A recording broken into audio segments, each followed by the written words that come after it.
आज मी अगदी गाड्यावर मिळतं तसं रगडा पॅटीस घरच्या घरीच बनवलं आहे। त्यासाठी रात्रभर भिजवलेले वाटाणे कुकरमध्ये टाकून घेतले।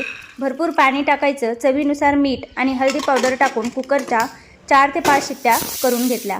आता फोडणीसाठी कढाईमध्ये तेल टाकलं, थोडंसं जिरं टाकायचं, तेजपत्ता आणि लाल सुक्या मिरच्या, थोडंसं हिंग टाकून शिजवलेले वाटाणे यामध्ये टाकून घेतले। या ठिकाणी रगडा बनवून तयार आहे। पॅटीससाठी 2 बटाटे उकडून घेतले होते, याला पोटॅटो मॅशरनी चांगलं मॅश करून घेतलं।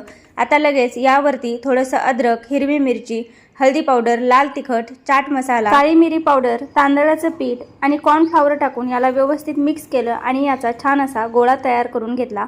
आता हाताला तेल लावायचं आणि याच्या आपल्याला छोट्या छोट्या टिक्क्या बनवून घ्यायच्या आहेत। टिक्क्या बनवून झाल्या की वरतून थोडंसं तांदळाचं पीठ टाकून घ्यायचं, म्हणजे टिक्क्या मस्त कुरकुरीत तयार होतात।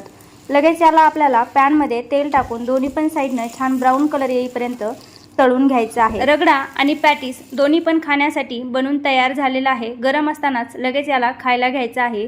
यावरतून तयार रगडा टाकून घ्यायचा, थोडंसं दही, चिंचेची चटणी, ग्रीन चटणी आणि बारीक शेव टाकायची।